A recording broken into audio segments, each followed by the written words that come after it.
Assalamualaikum warahmatullahi wabarakatuh. Li nabiyina wa sayyidina wa habibina wa syafi'ina Muhammad sallallahu alaihi wasallam wa alihi wa ashabihi wa azwajihi ummahatil mu'minin wa man tabi'ahum bi ihsanin ila yaumiddin wa man huququn alaina minal aba'i wal ummahat minal muslimina wal muslimat. Al-Fatihah. A'udzu billahi minasyaitonir rajim. Bismillahirrahmanirrahim. Alhamdulillahi rabbil alamin arrahmanir rahim maliki yaumiddin. Iyyaka na'budu wa iyyaka nasta'in ihdinas siratal mustaqim. Siratal ladzina an'amta 'alaihim ghairil maghdubi 'alaihim waladdallin. Rabbi ighfirli wa liwalidayya walil mu'minina amin. Bismillahirrahmanirrahim. Alhamdulillahi rabbil alamin. Wassalatu wassalamu ala sayyidina wa habibina Muhammad wa ala alihi wa ashabihi at-tayyibin at-tahirin. Amma ba'du. Allahumma infa'na bima 'allamtana wa 'allimna ma yanfa'una wanfa' bina wa bi'ulumina birahmatika ya arhamar rahimin. Allahu yarzuquna wa iyyakum niyatan khalisatan liwajhillahil karim. Sebelumnya mari kita menata niat. Terlebih dahulu mengaji semata-mata karena ingin mendapatkan apa yang Allah ridhoi. Semoga dengan berkahnya mengaji, dengan berkahnya puasa, dengan berkahnya kita berkumpul di majelis ilmu, dengan berkahnya saling tawasau bil haqqi was sabri, mudah-mudahan kita semakin bertambah ilmu, bertambah pemahaman, bertambah kuat pemahamannya, bertambah banyak amalnya, bertambah keikhlasannya di dalam beribadah kepada Allah Ta'ala. Bismillahirrahmanirrahim. Kita lanjutkan ngaji kita lillahi ta'ala, hadis yang ke-29. At-tasi'u wal 'ishruna, ay hadzal hadits at-tasi'u wal 'ishrun. Ini adalah hadis yang ke-29. An Mu'adz radhiyallahu anhu, an Mu'adzin ay ibni Jabal. Diriwayatkan dari Mu'adz bin Jabal radhiyallahu anhu. Mu'adz bin Jabal ini adalah salah seorang sahabat yang alim, orang yang mujtahid, ya, sehingga beliau diutus oleh Rasulullah ke negeri Yaman sebagai qadhi, sebagai muallim bersama dengan sahabat Abu Musa al-Ash'ari. Annahu qala, beliau berkata, qultu. Pertanyaan ini, ucapannya Sayyiduna Mu'adz bin Jabal radhiyallahu anhu ini dilakukan di saat perang Tabuk, fi ghazwati Tabuk. Qala, qultu, saya berkata, berkatanya kapan? Pada saat perang Tabuk. Ya Rasulullah, wahai Rasulullah, akhbirni ay dullani. Akhbirni ay dullani. Wahai Rasulullah, akhbirni. Kabar yang disampaikan oleh Nabi itu adalah petunjuk. Apa yang disampaikan oleh Nabi itu jika berhubungan dengan urusan agama pasti didasari wahyu, bukan pendapat pribadi. Maka akhbirni maknanya bukan kabarkan saya wahai Rasulullah, cuma menghabarkan saja seperti orang biasa menghabarkan kepada yang lain, tidak demikian. Tapi maksudnya adalah dullani, tunjukkanlah saya wahai Rasulullah, bi'amalin yudkhilunil jannah. Bi'amalin ay bi'amalin azimin yudkhilunil jannata. Tunjukkanlah saya amaliyah yang agung menurut Allah Ta'ala, yang dengan amal itu, dengan sabab amal itu, Allah memasukkan saya ke dalam surga. Ai bila azab. Bila azab, tanpa adanya azab. Tanpa azab yang dialami oleh Mu'adz bin Jabal. Wa yubaiduni minan nar. Dan dengan amal yang engkau tunjukkan itu, wahai Rasulullah, amal itu menjauhkanku minan nar, dari neraka. Ai fala adkhuluha bil marrah, sehingga saya sama sekali tidak memasuki neraka, sama sekali tidak masuk ke dalam neraka. Ini adalah permintaan dari sahabat Mu'adz bin Jabal.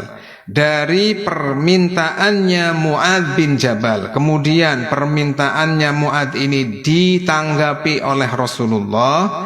Para ulama ahlu sunnah wal jamaah mengatakan bahwa dalam pertanyaan ini fihi ad-dalil, fihi dalilun ala annal amala salihah sababun lidukhulil jannah.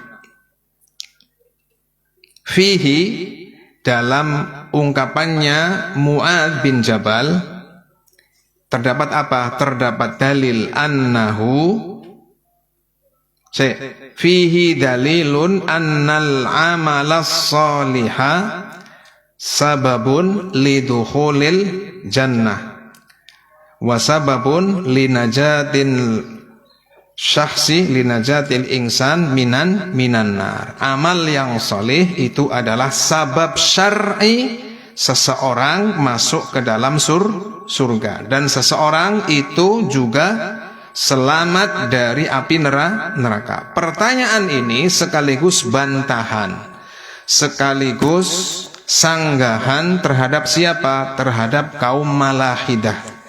Kaum Malahidah yang mengatakan bahwa la ibrata bil a'mal, la ibrata bil amal. Amal itu enggak ada faidahnya. Kalau enggak ada faidahnya, kenapa Mu'adz bin Jabal bertanya kepada Rasulullah, kemudian Rasulullah menjawab?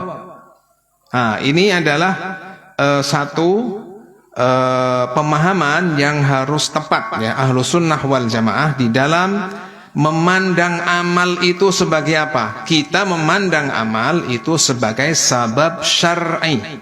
Amal soleh adalah sabab syar'i. Seseorang masuk ke dalam surga, seseorang selamat dari api neraka. Artinya apa? Artinya tidak sebagaimana pemahamannya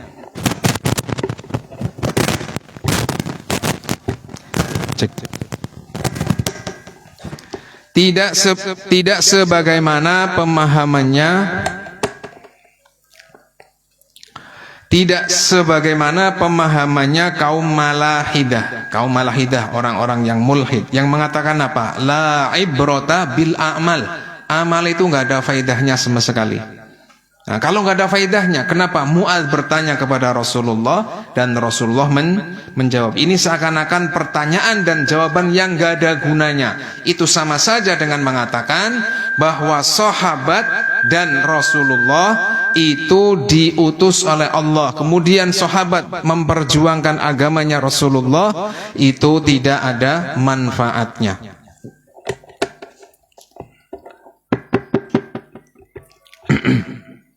Terus, ini juga bantahan bagi siapa? Bagi kaum Mu'tazilah yang mengatakan al-a'malus salihatu tujibu 'ala Allahi ayyuthiba fa'ilahu.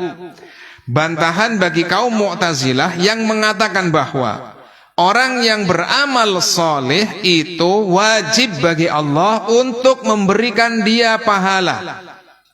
Siapa yang memerintah Allah? Siapa yang mencegah Allah? Tidak ada. Nah, maka kaum Mu'tazilah ini bertentangan dengan pendapatnya Ahlus Sunnah wal Jamaah. Saya ulang, pertanyaan Muadz bin Jabal di dalamnya terdapat dalil bahwa amal soleh satu, sababun liduhulil jannah. Yang kedua, raddun alal malahidah, raddun alal mu'tazilah.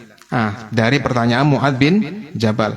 Kemudian qala Rasulullah sallallahu alaihi wasallam menjawab, laqad sa'alta an azim.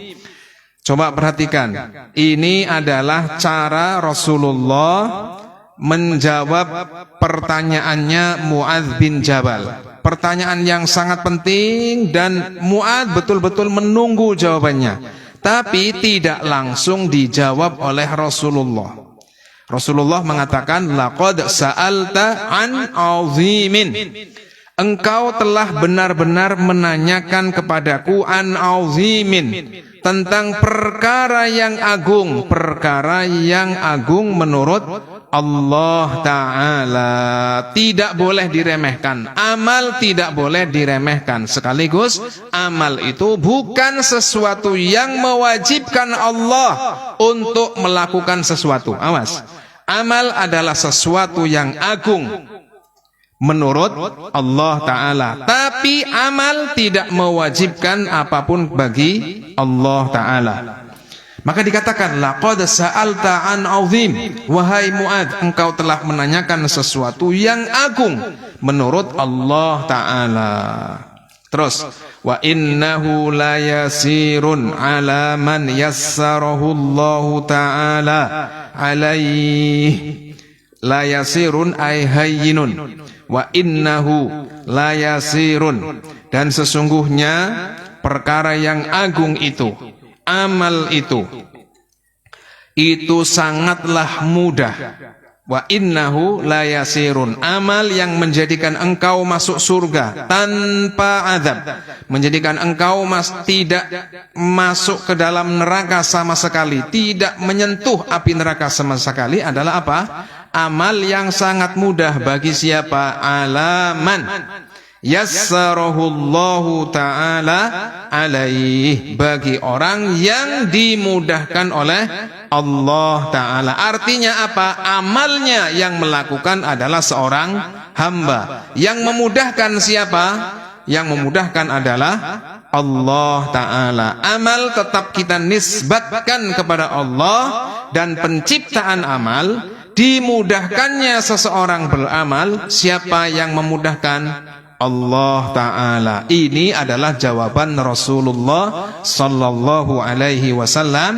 Ungkapan ini itu semakna dengan kalimat la haula wa la quwwata illa billah. Amal itu mudah bagi siapapun yang dimudahkan oleh Allah Ta'ala. Ungkapan ini itu semakna dengan kalimat la haula wa la quwwata illa billah. Tidak ada kemampuan orang untuk menghindar dari maksiat kecuali atas penjagaan Allah. Tidak ada kekuatan orang untuk melakukan ibadah kecuali atas pertolongan Allah Ta'ala. Terus, amal apakah itu? Nah, ini baru jawaban Rasulullah. Jadi Rasulullah tidak langsung menjawab. Maksudnya apa? Tashwiqan lahu, agar Muadz bin Jabal ini betul-betul memperhatikan, ya, targhiban fi ma sayaqulu lahu, agar Muadz bin Jabal ini betul-betul memperhatikan apa yang akan disampaikan oleh Rasulullah. Apa jawaban Rasul? Ta'budullaha la tusyriku bihi syai'a.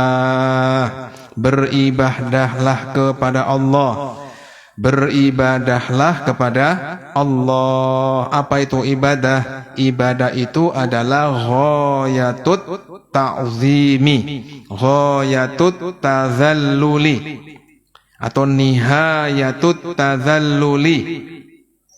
Yang namanya ibadah itu adalah puncak ketundukan. Puncak ketundukan. Saya contohkan. Ada 3 orang. Yang pertama, dia berbuat baik kepada orang tua. Kedua, ketiga, semuanya Semuanya berbuat baik kepada orang tua. 1, 2, 3. Ada 3 orang. Masing-masing berbuat baik kepada orang tua. 1. Yang pertama,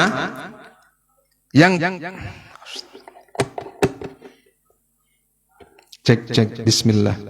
Yang pertama, di dalam berbuat baik kepada orang tua didasari memenuhi perintah Allah. 1. Dan didasari menuruti perintah Allah Ta'ala, ya, didasari menuruti apa yang difirmankan, apa yang diperintahkan oleh Allah Ta'ala. Terus, dan yang kedua, sama-sama berbuat baik kepada orang tua. Yang melakukan adalah orang Islam, tapi dia ingin dipuji. Yang ketiga, berbuat baik kepada orang tua tapi tidak didasari karena perintah Allah Ta'ala, karena perintah dewa misalkan. Padahal dewa itu tidak berhak untuk disembah. Ada 1, berbuat baik kepada orang tua karena menuruti perintah Allah, Tuhan seluruh alam, Tuhan manusia, dan Tuhan seluruh perbuatannya manusia, seluruh makhluk dan seluruh perbuatannya makhluk. 1. Ini yang pertama. Inilah yang disebut sebagai ibadah. Di dalam dia memenuhi perintah orang tua, di dalam dia berbuat baik kepada orang tua, itu didasari karena menuruti perintah Allah. Itulah yang namanya puncak ketundukan. Tunduk kepada orang tua yang didasari tunduk kepada Allah Ta'ala. Terus yang kedua, tunduk kepada orang tua menuruti perintah orang tua, tapi di dalam menuruti perintah orang tua ingin dipuji oleh orang lain. Nah, ini namanya ibadatan suratan. Ibadah cuma hanya sekedar bentuknya saja, hakikatnya bukan ibadah. Tapi apa? Ini adalah syirik asghar. Ini adalah syirik kecil. Artinya apa? Yang melakukannya berdosa besar. Tapi dikatakan asghar karena tidak sampai keluar dari Islam. Dia yakin yang berhak disembah adalah Allah Ta'ala, tapi dalam beribadah dia karena ingin dipuji oleh orang lain. Sementara yang ketiga, ada orang berbuat baik pada orang tua, tapi dia di dalam berbuat baik, berbakti kepada orang tua karena selain Allah. Lah, inilah yang namanya mengagungkan kepada selain Allah, tunduk kepada selain Allah dengan puncak ketundukan. Berarti apa? Dia menyekutukan Allah Ta'ala. Ketiganya sama-sama dikatakan berbuat baik kepada orang tua, tapi yang berpahala yang mana? Yang A. Yang A itu dia berbuat baik kepada orang tua didasari karena menuruti perintah Allah. Yang kedua, berbuat baik, dia tahu Tuhannya adalah Allah, yang berhak disembah adalah Allah, tapi karena ingin dipuji. Nah, ini namanya syirik. Syiriknya syirik kecil. Kemudian yang ketiga ini di dalam berbuat baik kepada orang tua, dia karena memenuhi perintah yang tidak berhak untuk disembah. Yang berhak disembah hanya Allah Ta'ala. Maka ini namanya syirik. Syiriknya syirik akbar atau syirik besar. Nah, yang pertama di sini yang dijawab oleh Rasulullah, ta'budullaha, engkau hendaknya beribadah kepada Allah, menunduki Allah dengan puncak ketundukan. Di dalam kita berbuat baik itu karena perintah Allah, gitu. Kita berbuat baik sama tetangga, namanya baik. Karena siapa? Karena menuruti perintah Allah. Bukan karena malu apabila tidak berbuat baik sama tetangga, malu sama tetangga. Ini namanya bukan ibadah, bukan puncak ketundukan. Jadi kata ibadah itu ada kata kunci puncak ketundukan, supaya mudah dipahami. Ta'budullaha la tusyriku bihi syai'a. Hendaknya engkau menunduki dengan puncak ketundukan, beribadah hanya kepada Allah, la tusyriku bihi syai'a. engkau tidak beribadah kepada selain Allah. La tusyriku bihi syai'a, engkau tidak beribadah kepada selain Allah. Terus yang kedua, wa tuqimus salata. Wa tuqimus salata, kemudian engkau mendirikan salat. Yang dimaksud dengan mendirikan salat itu apa? Antuhafidhu, antudawima alaiha, engkau menjaga salat 5 waktu tanpa bolong sedikit pun dan disertai syarat rukunnya. Itu namanya tuqimus shalah. Antuhafidhu, antudawima alaiha, engkau senantiasa melakukan sholat, ya, istiqomah 5 waktu itu, kemudian menetapi syarat rukunnya. Itu yang dimaksud dengan mendirikan sholat. Wa tu'tiz zakatah. As-sholata di sini maksudnya adalah as-sholatul mafruḍah, as-sholatul maktubah.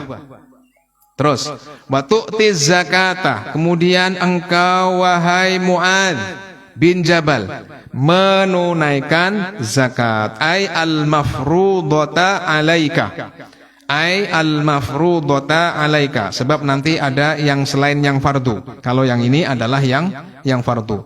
Wa tasumu ramadhana, dan engkau berpuasa di hari-hari yang ada yang terdapat pada bulan Ramadan. Wa tahujjul baita, dan engkau mengunjungi Baitullah, berziarah ke Baitullah untuk haji dan umrah. Inistata'ta, ay inistata'ta, apabila engkau mampu.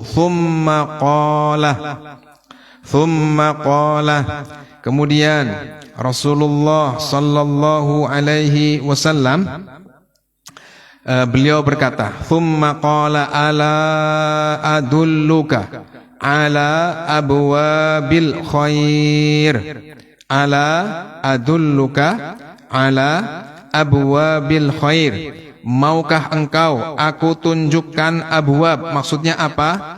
At-tari at-turuqu al-mu'diyatu ila izdiyadim minal khair. Awas, yang tadi sebagai bentuk kewajiban, orang kalau sudah melakukan kewajiban-kewajiban itu sungguh sangat sudah beruntung.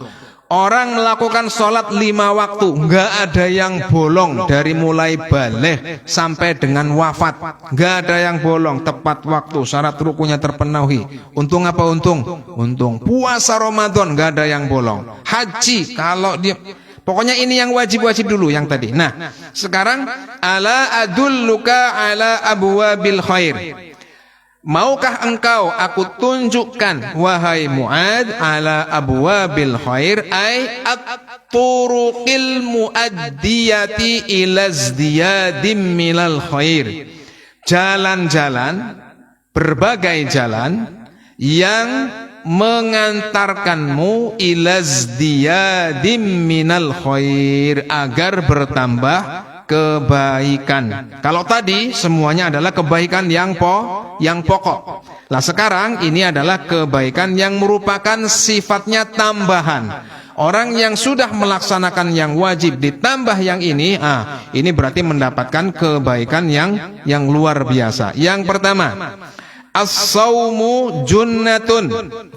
Nabi berkata, as-saumu ay as-saumun nafil, puasa sunnah. Al-ikthar minas saumi an-nafili, memperbanyak puasa sunnah. Junnatun ay wiqayatun, orang yang memperbanyak puasa sunnah, maka dia terjaga dari kemaksiatan. As-saumu yu'inuka fil wiqayati minal ma'asi. Puasa sunnah, bujang angger kepengin bojo tapi durung kuat nikah, durung duwe biaya. Supaya apa? Supaya mengendalikan syahwatnya, maka dia mengendalikannya dengan berpuasa sunnah. Memperbanyak, bukan puasa yang fardu aja, tapi memperbanyak puasa sunnah. Orang yang memperbanyak puasa sunnah, maka puasa ini dapat menunjang dia untuk menghindari kemaksiatan. Sehingga apabila puasa ini dapat menghindarkan seseorang dari kemaksiatan ketika di dunia, maka puasa juga menjaga orang yang melakukannya dari neraka jahanam. Nabi mengatakan, Nabi bersabda, "Fasiyamu hujsi, asyamu jannatun ma lam tahriqha." Asyamu junnatun ma lam tahriqha. Nabi bersabda, "Asyamu junnatun malam tahriqha." Yang namanya puasa itu adalah tameng selama engkau tidak merusaknya. Kalau puasa tapi masih menuruti syahwatnya, ini berarti puasanya sudah dirusak oleh dirinya sendiri. Artinya puasa tidak lagi dikatakan sebagai tameng bagi dia. Saya ulang, as-saumu junnatun maksudnya adalah salat sunnah. Maksudnya adalah memperbanyak salat sunnah. Was-sadaqatu tudfi'ul khati'ata. Terus, was-sadaqatu, kemudian yang dimaksud dengan sedekah di sini adalah sedekah an-nafilah. Was-sadaqatu tudfi'u al-khati'ata. Bersedekah sunnah, awas, tudfi'u al-khati'ata, ay tamhu atharal khati'ata. Atharal khati'ati. Tudfi'u al-khati'ata ay tamhu atharoha, atharal khati'ah wa tabi'ataha. Bersedekah sunnah itu faedahnya apa? Faedahnya itu bisa menghapus kesalahan-kesalahan yang kecil. Bersedekah sunnah itu dapat menghapuskan akibat dari seseorang melakukan dosa kecil. Apa? Yang diampuni dari berbuat dosa kecil. Saya ulang. Was-shadaqatu ay an-nafilah.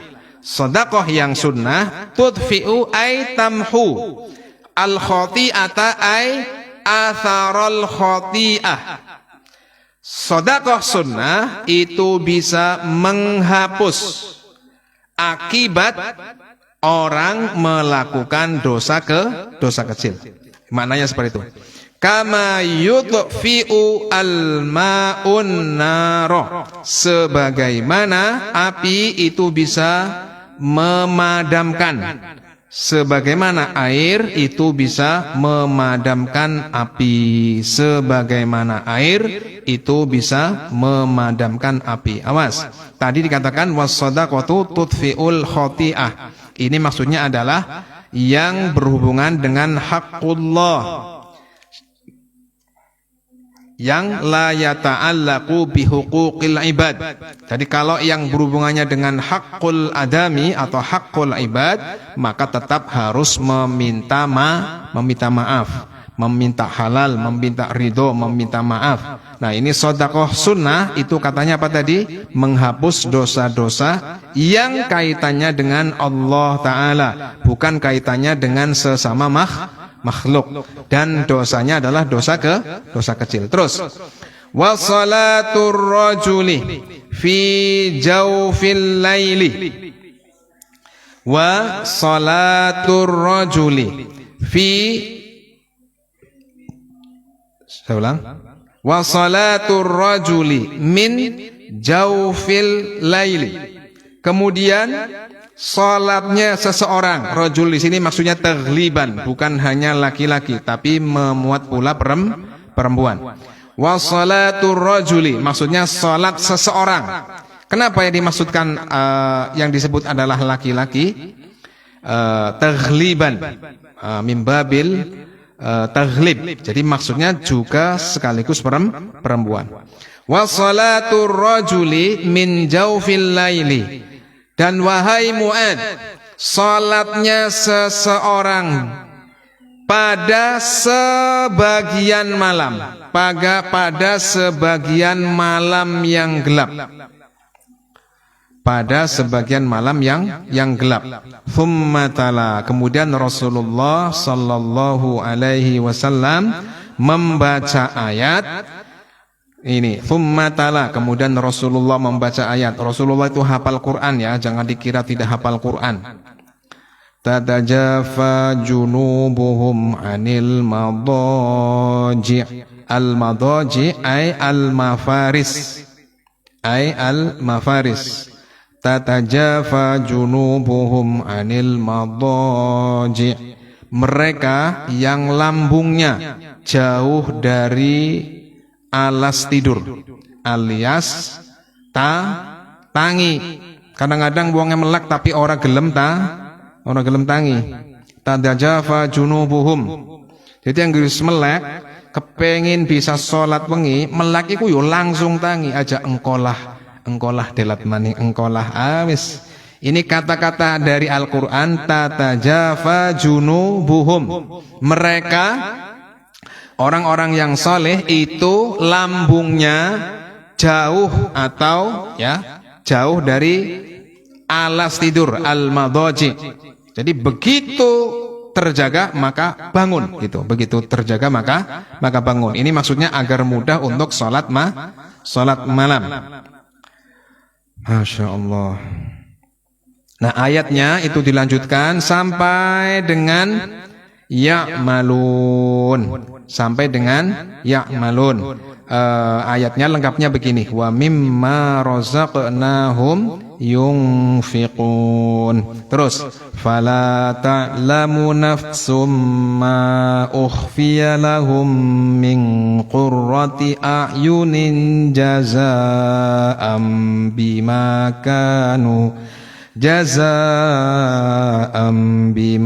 kanu ya'malun. Semacam itu. Rasulullah membaca ini secara lengkap. Tidak disebutkan oleh Al-Hafidh An-Nawawi, tapi sebenarnya Rasulullah itu menyebutkannya secara lengkap, bukan langsung loncat aja, tidak. Rasulullah menjawabnya lengkap. Lah, yang maknanya begini, dan mereka itu menjauhi tempat tidur mereka. Mereka melakukan sholat malam. Wa mimma razaqnahum yunfiqun. Dan sebagian dari harta mereka menafkahkannya. Mereka menafkahkan sedekah sunnah dari sebagian harta-harta yang Allah karuniakan pada mereka. Fala ta'lamu nafsum ma ukhfiya lahum. Awas, pahalanya orang sholat malam, di mana ketika orang lain tidur, di mana orang lain tidak mengetahui bahwa dia sedang sholat. Jadi jauh dari yang namanya riya. Sholat malam itu jauh dari yang namanya riya. Karena orang lain banyak yang sedang tidur, orang lain sedang dalam keadaan lelap. Nah, maka dikatakan di sini pahalanya sangat agung. Fala ta'lamu nafsum ma ukhfiya lahum. Maka tidak ada satupun orang yang mengetahui balasannya orang yang semacam ini. Balasannya siapa? Orang yang telah tunai melakukan yang wajib, kemudian ditambahi dengan amal sunnah berupa sholat malam. Min qurrati a'yun jazaa'an bima kanu ya'malun. Balasan yang tidak diketahui. Awas, ini namanya nikmat khosoh. Di surga itu ada nikmat ammah, ada nikmat khosoh.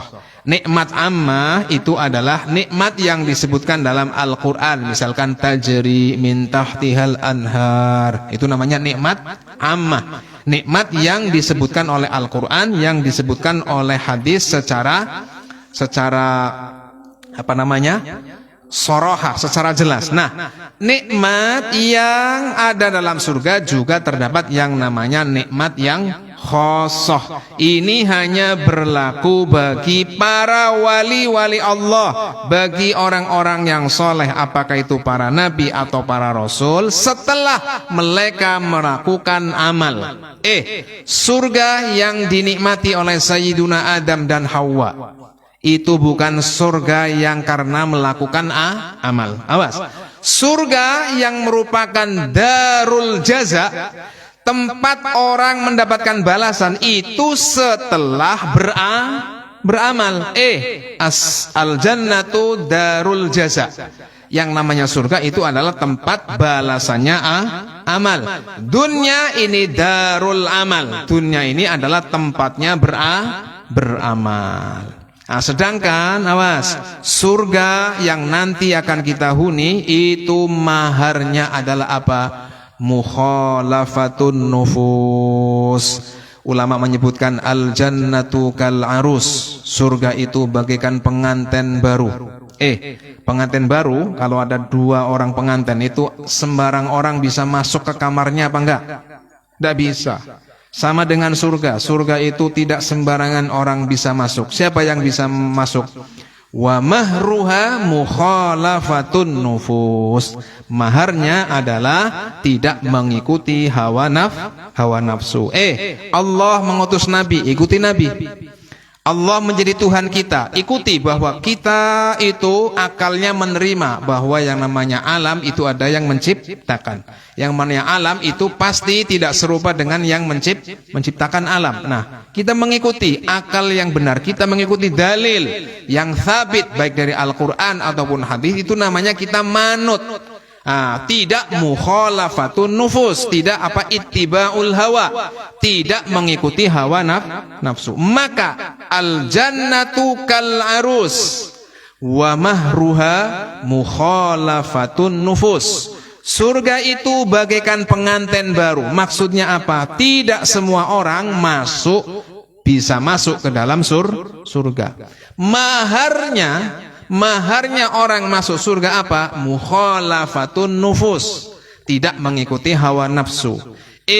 Yang namanya hati yang mudah menerima petunjuk, yang namanya pikiran atau akal yang salim, hati yang tawadhu, hati yang mudah mengikuti kebenaran, maka pasti akan membenarkan seluruh apa yang didatangnya dari Allah, seluruh yang datangnya dari Rasulullah sallallahu alaihi wasallam. Terus thumma qala, jadi balasannya orang yang salatul lail itu, awas, orang yang istiqamah salatul lail setelah dia melakukan kewajiban-kewajiban yang lain, orang yang istiqamah seperti yang diwasiatkan oleh Rasulullah, ini balasannya apa? Balasannya ma ukhfiya lahum min qurrati a'yunin jazaa'an bima kanu ya'malun. Balasannya itu belum ada yang mengetahui. Bahkan malaikat Ridwan,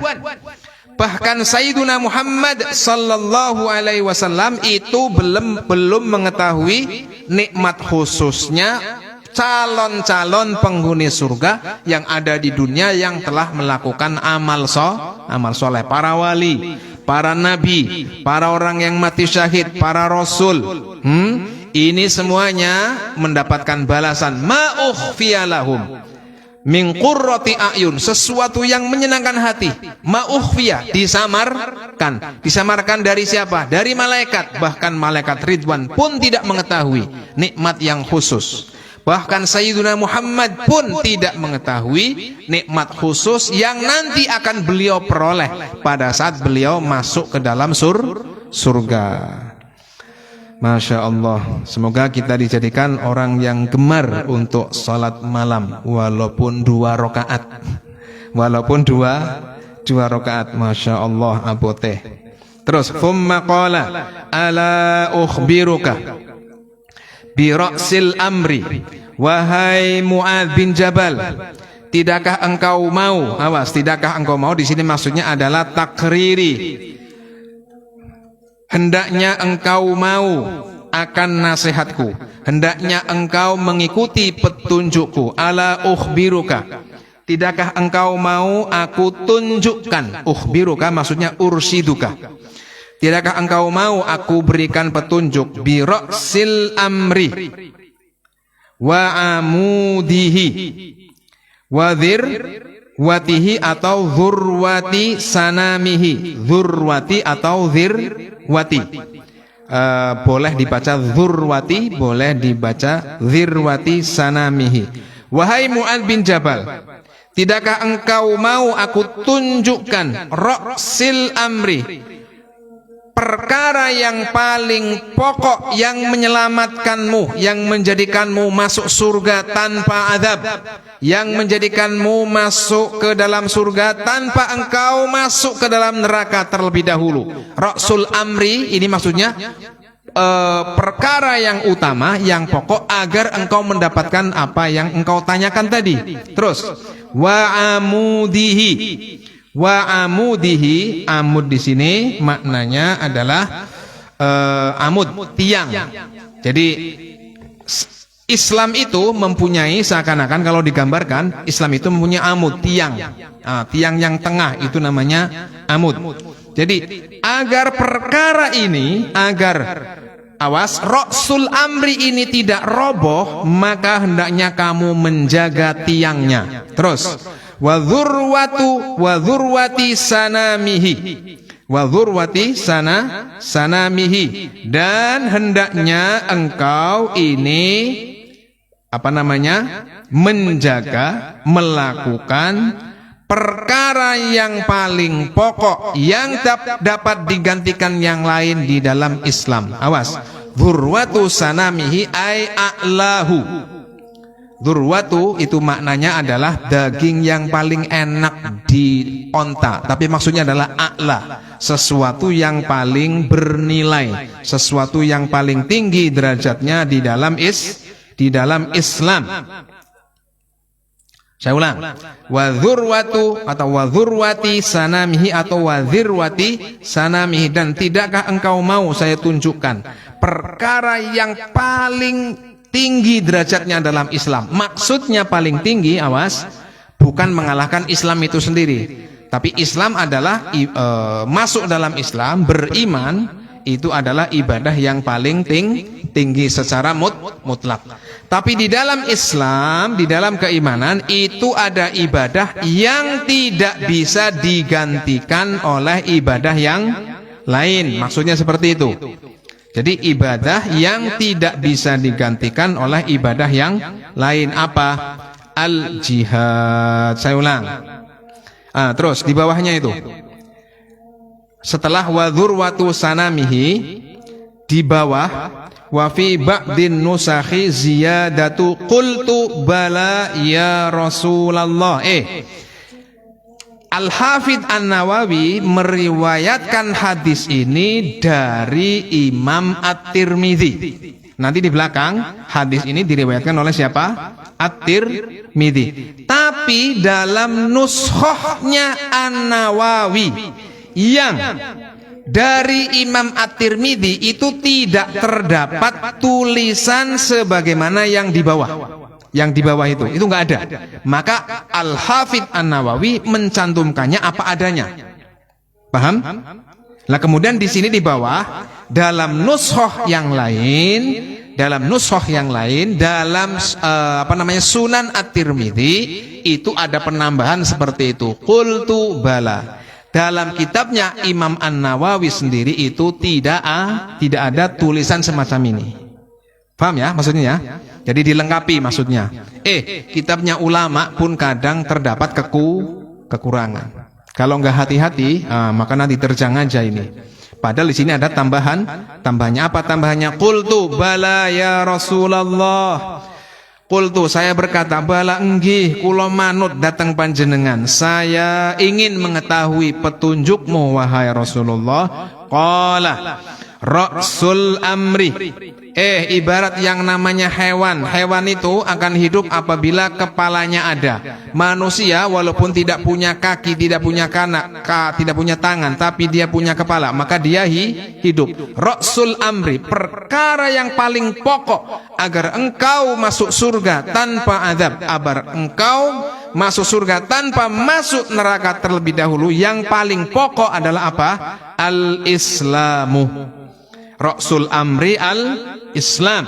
Seseorang meninggalnya dalam keadaan Islam. Terus wa amuduhu as-salah, agar orang keislamannya terjaga, agar seseorang Islamnya itu tidak roboh, maka hendaknya dia menjaga sholat. Terus wa dzirwatu sanamihi, nah terus kemudian dilanjutkan ke atas, al jihadu, yang paling tinggi dalam Islam. Awas, bukan yang paling tinggi dalam Islam secara mutlak, yang tidak bisa digantikan oleh ibadah yang lain. Rasulullah pernah ditanya, wahai Rasulullah, saya bisa enggak sih melakukan ibadah yang saya enggak usah jihad gitu, pokoknya saya diam di rumah gitu. Pada saat panjenengan dan para sahabat butuh untuk jihad, saya bisa menggantikan dengan yang lain. Tidak bisa.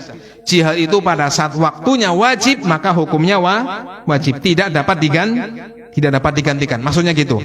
Wa dzirwatu sanamihi al jihad, ibadah yang paling pokok dalam Islam, artinya tidak bisa digantikan dengan ibadah yang lain, yakni al jihad. Terus thumma qala,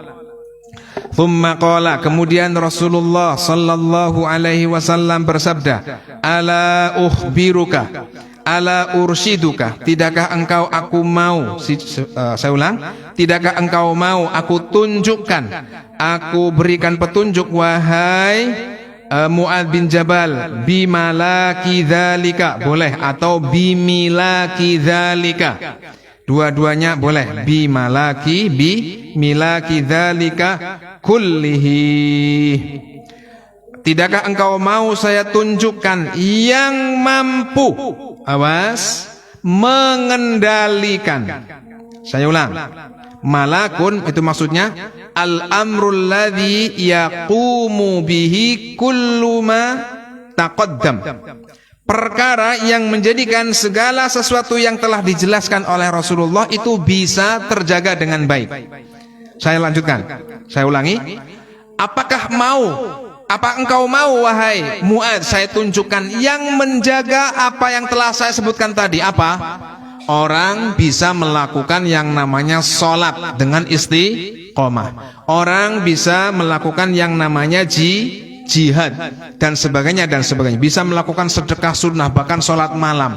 Orang bisa seperti itu. Agar bisa melakukan seperti itu, bagaimana caranya wahai Mu'adz?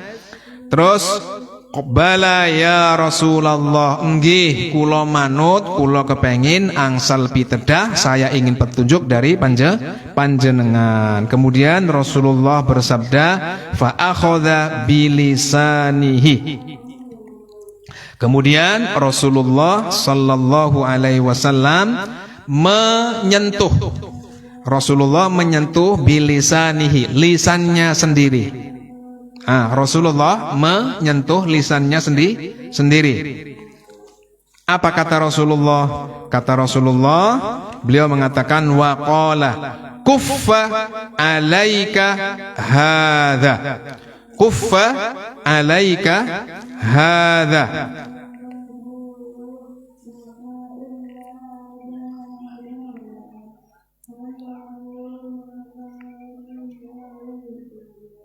Awas, yang dapat menjaga apa yang telah lewat itu adalah apa? Menjaga lisanmu. Awas, kuffa alaika hadza, jagalah lisanmu. Awas, kuffa alaika hadza, jagalah ini, agar engkau tidak masuk ke dalam neraka, agar engkau bisa menjaga amal-amal yang telah lewat. Maksudnya semacam itu. Artinya bagaimana? Yang namanya menjaga lisan itu menolong orang di dalam taat beribadah kepada Allah Ta'ala. Orang kalau diam dari hal-hal yang tidak bermanfaat, insya Allah mudah di dalam melakukan sholat, insya Allah mudah di dalam melaksanakan ketaatan. Maksudnya semacam itu. Ya, semoga kita diberi anugerah oleh Allah Ta'ala mampu menjaga lisan kita, sehingga kita bisa menjaga apa yang diperintahkan oleh Rasulullah untuk dijaga. Qultu ya Nabi Allah, qultu saya berkata ya Nabi Allah, wahai Nabi Allah. Qultu ya Nabi Allah, wa inna la mu'akhadhuna bima natakallamu bihi. Wahai Rasulullah, awas, ini bukan pertanyaan karena Mu'adz tidak paham, tapi untuk meyakinkan. Mu'adz bertanya, wa inna, wahai Rasulullah, apakah sesungguhnya kami la mu'akhadhuna akan dimintai pertanggungjawaban? Wa inna lan satemene kita iku la mu'akhadhuna yaktine ana toh den suwuni tanggung jawab bima kelawan perkara natakallamu kang ngucap sapa kita bihi kelawan ma. Wahai Rasulullah, apakah kami akan dimintai pertanggungjawaban dengan apa yang kami ucapkan wahai Rasulullah? Apa jawaban Rasulullah? Qala thaqilatka ummuka. Awas, thaqilatka ummuka ini makna aslinya halakat ummuka, ibumu mati. Awas, Rasulullah ini tidak mendoakan Mu'adz bin Jabal ibunya mati, tapi maksudnya apa? Makna asal dari lafadz thaqilatka ummuka, awas, ini maknanya, makna asalnya ya, ibumu mati. Tapi yang dimaksud dengan Rasulullah ini adalah lit ta'ajjub. Aku heran kok kamu masih menanyakan seperti itu wahai Mu'adz bin Jabal. Lit ta'ajjub. Ungkapannya Rasulullah, thaqilatka ummuka itu lil lakni, bukan untuk melaknat tapi lit ta'ajjub, untuk menunjukkan herannya Rasulullah. Awas, Mu'adz bertanya seperti ini bukan berarti tidak tahu, tapi untuk lebih meyakinkan. Beliau senang apabila dijelaskan langsung oleh Rasulullah. Jawaban Rasulullah apa? Thaqilatka ummuka. Sungguh saya heran sekali denganmu wahai Mu'adz. Apa jawaban selanjutnya? Wahal yakubbun nasa finnari. Awas, kabun itu maknanya terbalik. Kaki buat kepala, kepala buat kaki, itu namanya kabba yakubbu. Wahal yakubbun nasa finnar. Apakah ada yang menjadikan manusia itu dijungkir balikkan? Kalau jungkir balik berarti kepalanya di atas, yang di atas jadi di bawah, yang di bawah jadi di atas. Terus ada tambahan dari Rasulullah, ala wujuhihim. Ini faedahnya apa? Lit ta'kid. Maknanya bukan majaz. Kadang-kadang orang membaca yakubu itu maknanya adalah majaz, tapi disebutkan ala wujuhihim itu maksudnya faedahnya lit ta'kid. Maksudnya laisa lil majaz. Wahai Mu'adz, sungguh yang namanya seseorang itu dapat mendapatkan siksa berupa apa? Berupa kakinya ditaruh di bawah, kemudian mukanya diseret di bawah, kakinya taruh di atas, diseret dengan kakinya, ya, mukanya di bawah. Ala wujubihim au qala ala manakhirihim. Awas, ala manakhirihim ini syakkun minar rawi. Jadi mereka diseret di wajah mereka. Mereka diseret, kepala mereka diseret di bawah, ya. Kemudian au qala ala manakhirihim, atau diseret di leher mereka. Jadi diseret punggungnya di sini, bukan kepalanya tapi punggungnya ini, lehernya diseret oleh malaikat. Illa hasaidu alsinatihim. Wahai Mu'adz, bukankah kelak di neraka, awas, orang itu bisa mendapatkan siksa yang semacam ini, yakni kaki dijadikan bagian yang di atas, kepala dijadikan bagian yang di bawah, diseret. Apakah di atas mukanya yang terkena seretan, atau dalam keraguannya rawi ini adalah lehernya? Apakah mereka akan mengalami siksa itu kecuali karena apa? Illa hasaidu alsinatihim, karena mereka memanen ucapan lisan mereka sendiri. Artinya apa? Lisan itu adalah jirmuhu sohir, jurmuhu sohir, wa jirmuhu kabir. Awas, dari ungkapan ini disebutkan apa? Lisan itu bentuknya kecil, tapi bisa menjadikan seseorang diseret ke dalam neraka. Seseorang itu dapat masuk ke dalam nerakanya Allah Ta'ala karena ulah lisannya. Wal'iyadzubillah. Awas, seperti halnya begini, orang yang menceraikan istrinya dalam keadaan marah. Maka walaupun dalam keadaan marah, dalam keadaan guyon, kalau memang mengatakan cerai, maka terjadi cerai. Walaupun belum dibuktikan di pengadilan, yang namanya cerai apabila sudah diucapkan oleh suami, maka menjadi cerai. Walaupun guyon, walaupun marah. Sama halnya dengan orang yang guyon dalam, misalkan wal'iyadzubillah, guyon dalam urusan agama. Nah, misalkan ada orang ngomong begini, anggar kaya kowe tangku Gusti Allah keder. Guyon bahwa monine Gusti Allah keder.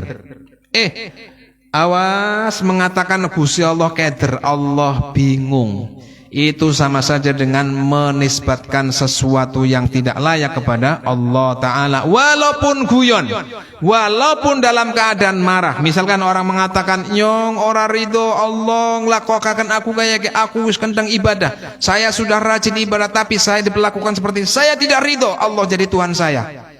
Atau mengatakan begini, aku tidak ridho Allah mentakdirkan begini, Allah itu kejam, Allah itu zalim pada saya. Nah, mengatakannya walaupun dalam keadaan marah ataupun guyon, tetap seseorang bisa keluar dari Islam. Kalau sudah seperti ini, sama dengan orang yang mentalak tadi, dalam keadaan guyon ataupun dalam keadaan serius, dalam keadaan marah, maka dia harus merujuk dengan kata-kata, dek kamu jadi istriku yang sah lagi. Bukan hanya ngomong I love you. Sama saja dengan orang masuk Islam, tidak cukup hanya dengan ucapan astaghfirullah, tapi harus dengan la ilaha illallah Muhammadur Rasulullah. Bisa dipaham? Jadi penyesalan, kalau penyesalan seorang suami yang mentalak istrinya sudah keluar kata-kata talak, tidak cukup dengan mengatakan I love you baby. Ditambahi baby lah, nggak cukup. Tapi harus ada kata-kata, kamu adalah istriku yang sah lagi, kamu saya rujuk. Bukan cukup mengatakan I love you. Walaupun itu ungkapan dia mencintai istrinya, aku mau kajokan dek, saya tadi menyesal, I love you full, sampai badan yang I love you. Ini tidak menunjukkan bahwa dia merujuk pernikahan. Paham ya? Sama dengan orang yang telah mencaci agama Islam, dia keluar dari Islam kemudian istighfar, itu bukan dikatakan merujuk dari Islam, tapi hanya sebatas penyesalan saja. Belum cukup, harus dengan kalimat la ilaha illallah Muhammadur Rasulullah, semacam itu. Saya ulang, sakilatka ummuka ya Mu'ad. Mu'ad ya, nggak ada Mu'adnya katanya itu. Wahal yakubun nasa finnari ala wujuhihim, bukankah nanti yang menjadikan manusia-manusia, sebagian manusia yang menjadikan mereka mendapatkan siksa berupa kaki mereka ditaruh di atas untuk dijadikan seretan, yang diseret mukanya, yang diseret itu adalah lehernya, kecuali akibat dari ulah panen. Hasad itu dari kata panen. Panen itu dari kata apa? Aniani. Mehsod itu kata aniani. Coba, aniani itu landep apa landep? Landep. Cus. Punya saya ki orang ngerti aniani. Anane ani. Aniani. Nah, aniani itu landep, bisa karong lenger bisa. Tapi kok ngebuk kita sungkan. ya kan? Tapi landep. Nah, sama juga dengan ini. Lisan itu kadang orang tidak perhatian. Ternyata lisan itu tajam. Lisan itu bentuknya kecil tapi bisa mengakibatkan dosa yang besar. Bahkan bisa menjadikan seseorang keluar dari Islam tanpa dia menghendaki, tanpa dia sadar. Maka berhati-hati. Orang yang menjaga lisannya, salamatul insan fi hifdzil lisan. Orang ingin selamat agamanya, maka jagalah lisannya dari hal-hal yang tidak bermanfaat, utamanya dari hal-hal yang dosa. Yang tidak bermanfaat saja disuruh untuk dijauhi, apalagi yang berdosa. Kadang-kadang orang tidak meniat menyakiti, tapi nyatanya ucapan itu menyakiti. Nyatanya orang tidak niat untuk menceraikan, marah, dalam kondisi marah sebenarnya dia nggak ingin menceraikan, tapi lisannya mengatakan kamu bukan istri saya lagi karena lagi marah, maka sah menjadi cerai, ya, telak, menjadi tolak, nah, semacam itu.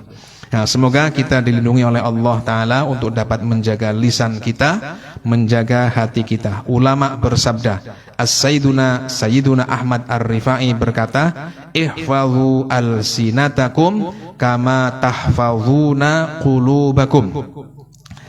Dicatat, ihfazu al-sinatakum kama tahfazuna qulubakum. Jagalah lisan kalian. Menjaga lisan itu hukumnya wajib. Kama tahfazuna qulubakum. Seperti halnya kewajiban kalian menjaga hati dari penyakit-penyakit hati. Lisan ada yang bermanfaat, yang diucapkan ada yang bermanfaat, ada juga yang tidak bermanfaat. Melalui lisan ada sesuatu yang berpahala, melalui lisan ada yang berdosa. Demikian juga hati. Ada perbuatan hati berupa tawakal, berupa sabar, ini berpahala. Hati suudzon kepada Allah, hati suudzon kepada hamba Allah itu juga maksiat hati. Kita bukan hanya diperintah untuk menjaga hati, tapi juga menjaga lisan dari hal-hal yang tidak bermanfaat, utamanya dari hal-hal yang diharamkan. Coba kita baca bareng. Qala sayyiduna al-imamur rifa'iyyu, ihfazu al-sinatakum kama tahfazuna qulubakum.